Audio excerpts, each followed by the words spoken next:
We start with a big story, ladies and gentlemen. And viewers, this is coming in with respect to Canada, the Liberal Party, and the threat of foreign interference.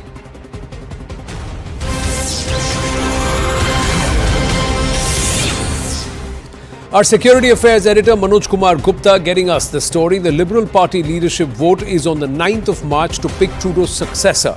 The vote is under Canadian intelligence agency Scanner, because Canada's Elections Intelligence Task Force of the CSIS and the RCMP, they will be keeping a very close watch on the Liberal Party leadership vote on the 9th of March. The reason?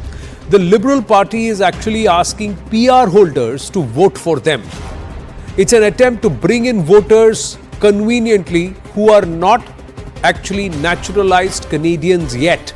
The Liberals are allowing permanent resident PR holders, that means holders of passport of another nation who may still have voting rights in another nation, they are allowing them permission to come in and vote within the Liberal Party race for the next leader. Now that's a huge concern. Terry Milewski, author, and Dr. Anand Ranganathan, author and analyst, should be joining us in a bit. There is more to this story.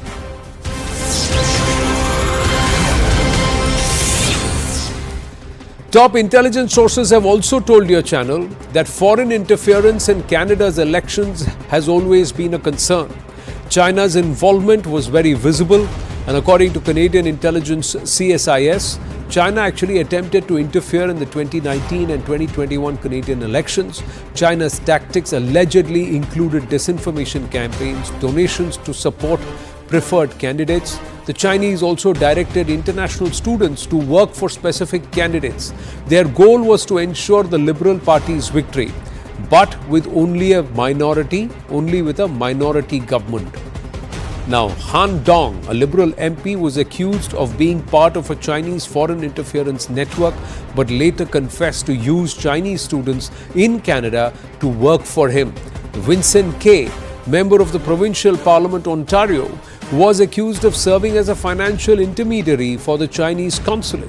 He denied the allegations but later resigned from his role as parliamentary secretary.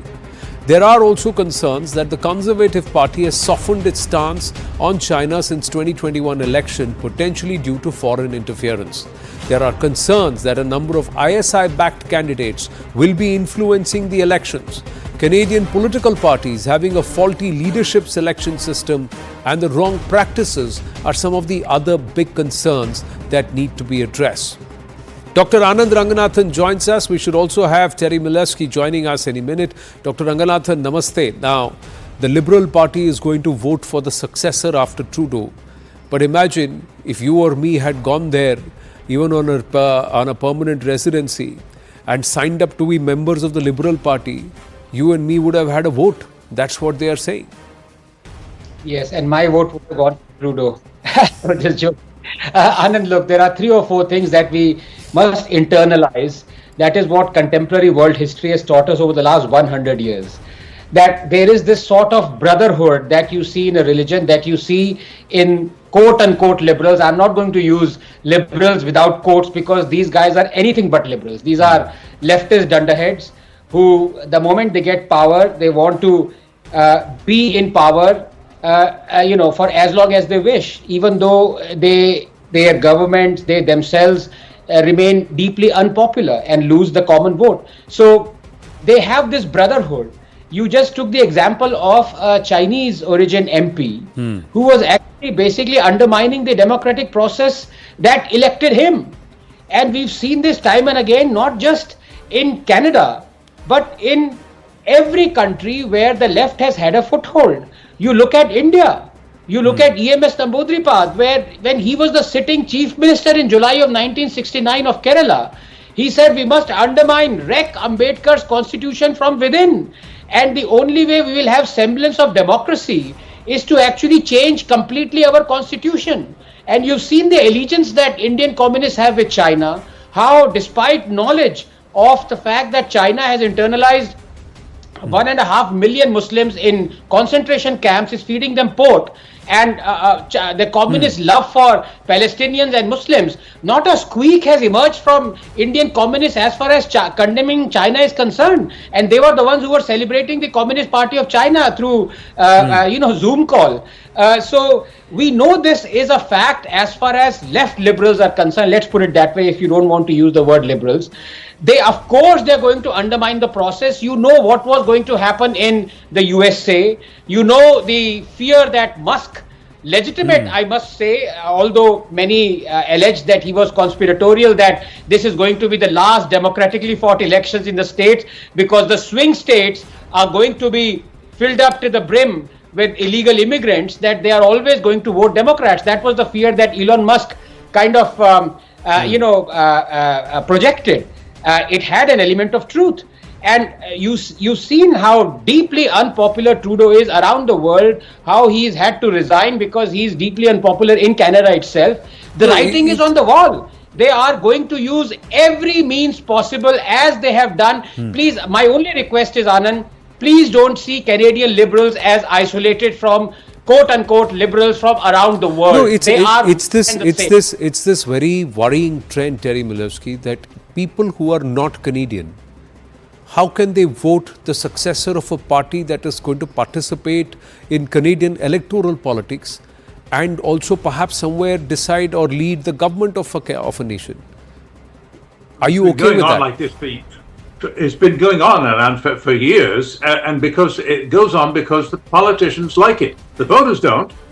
They find this very suspicious, the way that people can arrive at nomination meetings in local ridings and vote. And until for example, you didn't even have to be a resident. You just had to show up and say that you're over 14 and produce a recently photoshopped electricity bill or something to suggest that you're a resident of the riding. And that was enough. And it worked for the politicians, because if you could get a couple of busloads of people to show up at the nomination meeting, regardless of who they are, they would vote for you. So it's a great system. Let's have it wide open. Now, the Liberal Party new rule say that you have to be a citizen. Not that you have to be a permanent resident. They say you have to be a citizen of Canada. So it remains to be seen whether that's going to be enforced and how it is to be enforced. Because if you're a politician and you are attending that meeting and you're hoping that these people will vote for you, you may not want to be exactly vigilant about their citizenship. So I'm yet to be convinced these new rules will be enforced. But theoretically, remember, in writing, the new rules that have been put out by the Liberal Party in the last few days have been quite clear. You must be not just over 14 years old, but also a citizen of Canada. We'll see if that gets enforced. And then how will we know? How will we even know? But are those the latest rules? We are given to understand the Liberal Party is encouraging PRs also to come and vote. Well, that's my point, is that already it looks as though they're going to ignore these rules because the politicians like them too much. I mean, it's the same story as we've told it several times, I think, on your network about why politicians tolerate other parties pandering to and tolerating Palestinians. Because they do the same thing, and because if they're voting for me, they don't want to look too closely at who these people are.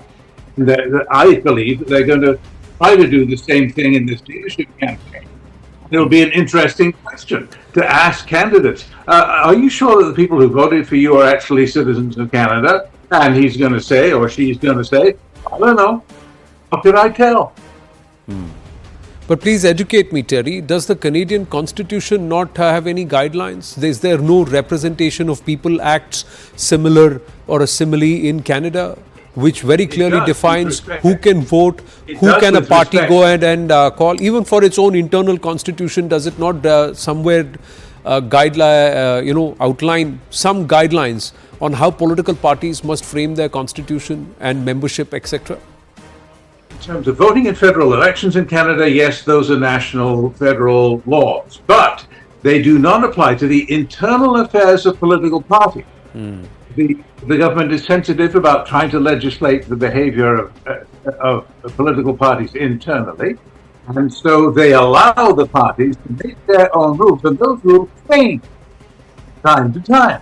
They have changed. We are in a hurry. The Liberals need to get a leader pretty damn quick in order to have any kind of chance at all in the election.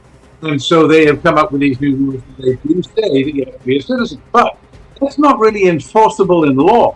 The police don't come and police your nomination meeting. You do that yourself. The party, local party writing executive does that. And it's their jurisdiction. If they want to look the other way when somebody comes, doesn't even speak any of the official languages of Canada, and it might seem to be a non-citizen or a recent arrival, because you know they're a recent arrival. Yeah, I know that guy. I saw him arriving at the airport. No, but this is a police can't step in. Yeah, but it's a dangerous situation, Dr. Ranganathan, because then this allows political leaders to not just co-opt illegal immigrants, entrants, but there are entities which can then co-opt these politicians, saying that we will not only help you here, you help us, legitimize us, legalize us, we will help you further your own political career. But all in all, it's not in the interest of the country. And that's where this entire aspect of foreign interference also manifests.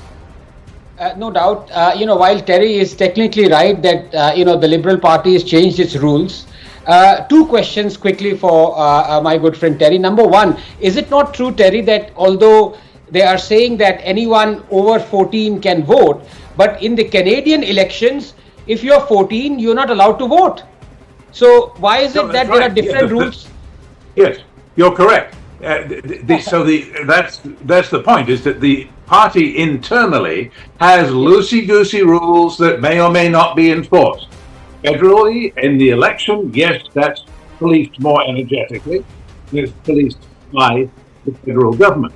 The federal government does not interfere in the internal affairs of political parties, and so they get away with any hanky-panky they want. So this is a weird thing, Anand, where you can, choose, a 14-year-old can choose Trudeau as the Prime Minister or the leader of the party, but the Canadians cannot, because you cannot be just 14 and vote in the general elections. This is a very weird thing that the party has. I wonder why people are continuing to overlook this rule. The second thing is, it's also correct, like in America, you don't need to show your ID when you're voting. And this was a big problem that Trump said is going to be there and manifest itself in a host of problems in the American elections. And that's the same case, if I'm not mistaken, Terry, in the Canadian elections. So who's going to find out whether you're a bona fide citizen or not? Well, I think the answer in many cases is nobody's going to find out, because they're not going to ask the question. Yes. I mean, I can tell you, I've been to Liberal nomination meetings, one, for example, where 2 busloads of people arrived at the last minute in order to vote, and they came off the bus with freshly photoshopped BC Hydro bills. It's the electricity company in British Columbia, so that they're residents of the district, and they never had to show any other form of ID. It says, yeah, I live in the right, and here's my electricity bill. That's all they had to show. And they had 2 questions when they came off the bus. One, where are the samosas? And number 2, who are we voting for? In other words, somebody was guiding them. Somebody was shepherding to the polling station in the nomination meeting, and they were going to say who we want you to vote for. In return, there was samosas. So these may they be shepherded, but the people who were shepherding them are the ones who will then tighten the screws. They will be the ones eventually who will pull the strings over that particular Liberal Party leader who would eventually get elected, get voted, get furthered, whose political career would get furthered. And in fact, that meeting was one of the ones which brought down the Prime Minister. It brought down Prime Minister Chrétien and replaced him with Prime Minister Paul Martin. It was the Paul Martin people who engineered that meeting. So we see how dangerous this is, Dr. Ranganathan, now, and the world is watching. Now, what stops entities who want to use Canadian politics? There are already many who are already operating there to try and tweak this and to ensure that some of their own puppets come into policy making, into politics, into political leadership. And how does then that skew the whole narrative away from or not in the interest of actual Canadians? In fact, let me just add to that many people had insinuated this. Although I mean this point has propped up only recently because they've changed the rules. Thank God for that. But till the time they hadn't, many people actually said that Trudeau was the one who was a severely compromised leader because of this process. Because then you did not even have to be a citizen of Canada. Yeah. You could be just 14 years, and a lot of Khalistani elements, including Chinese one. And it's not just the MP Chinese, the Chinese origin MP that was actually confessed later on of doing all these hanky pankies. It was actually 7, if I'm not mistaken, 7 MPs in Trudeau's government that actually were implicated by the opposition of helping Trudeau through the route that Terry just mentioned about busloads of people coming in, and they did not even have to be citizens, Anand. So is there a solution to this? Can this be controlled, or is it just fait accompli? Because how do Canadian citizens, I'm not even talking about internationally, the world who's watching, how do Canadian citizens trust those who come across the Liberal vote, come through the Liberal vote? So let me draw a parallel. Sorry. Terry and then I'm Anand. sorry. Yeah. Go ahead. No, I was just saying, sorry Terry to interrupt, but let me draw a parallel with how Kamala Harris became the candidate against Trump. And basically it was not just an election at all. On whims and fancies of the Democratic Party, it was decided that Biden's going to step down. And Kamala wasn't the chosen one at all. So, on one hand, you can say, if you're very kind, that look, this is a party that's deciding. It's, you can do whatever you want. Ultimately, the Canadian people would decide who their prime minister is going to be. But as you said, if the choice is between a leader of one party versus the other, and that leader is severely compromised through foreign interference or worse, then the people are being given the wrong choice to begin with. And that itself is problematic for me. That's not democracy, I'm sorry. And it Yes, has Terry. been like that for far too long. And Canadians have been very critical of the parties for the way they've been running these nomination meetings all across the country, many years, and nothing has changed, which tells you that it's to somebody's advantage. Leave the system the way it is. Let people through who legally probably shouldn't be let through. That is because, hey, they promised to vote for me. Well, it is indeed a worrying trend, and someone should flag this. Let's just hope if they've changed the rules now, they adhere to the rules and someone enforces the adherence. Terry, thank you for your time. Dr. Ranganathan, do stay on. We'd get a move on here on this edition of The Right Stand. Now, days ahead.